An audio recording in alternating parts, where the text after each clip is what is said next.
I'm Jim Shapiro. I'm a professor of English at Columbia, where I've taught for a quarter century, but I'm also on the board of the Royal Shakespeare Company, and for the past few years have been coming and working with the company. And Greg invited me to speak to the company yesterday and allowed me to sit in on rehearsals this week. Everybody knew, including the Chamberlain's men, that this was a radioactive play.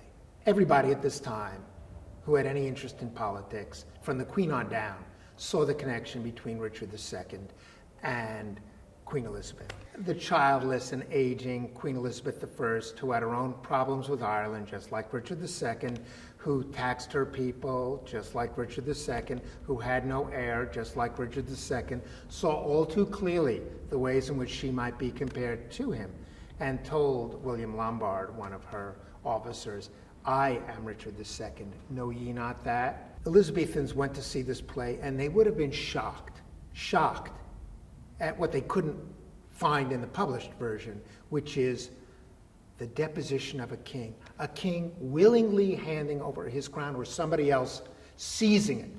If you look at the first three printed quartos of this play, 1597, 98, 98, which is a runaway bestseller in terms of publication, the deposition scene was missing. And that's what everybody wants. It was missing because you could stage certain things censored by the Master of Revels, Edmund Tilney, but you couldn't print those things. That was a different censoring body, Archbishop of Canterbury, and he made sure that printed material, seditious material, didn't circulate. The word treason, when it is shouted out in this play, is powerful at every moment. And the one thing you could not imagine in Elizabethan England was killing a king, or the deposing of a king leading to the death of a monarch. Early February 1601, a half dozen supporters of the Earl of Essex come to the Chamberlain's men, and Augustine Phillips, probably Shakespeare, Burbage, and they say, "We want you to stage Richard II."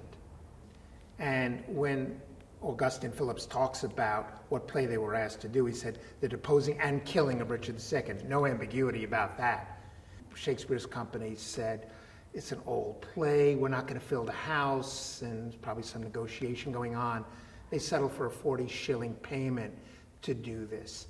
And they had to know how risky this was. They performed this play on that Saturday. The next morning, Essex's supporters and the Earl of Essex himself, who was not at that production the previous night, rose up in an aborted uprising, threatening to burst in on Elizabeth, grab her counselors, get rid of those caterpillars of the state. And of course, within short order, they were tried. Essex and a number of his leading supporters were executed. Others were fined.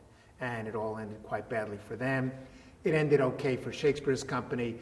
Phillips went in to testify that it was all a big mistake, I suppose, and nothing wrong was intended. And within a month or so, Shakespeare's company was performing again at court. So this is topical. Shakespeare didn't write it with that in mind, but people read things in ways that are not necessarily those that reflect the intentions of the writer. And certainly when Shakespeare wrote it in 1595, he had no expectation of an Essex rebellion 6 years later.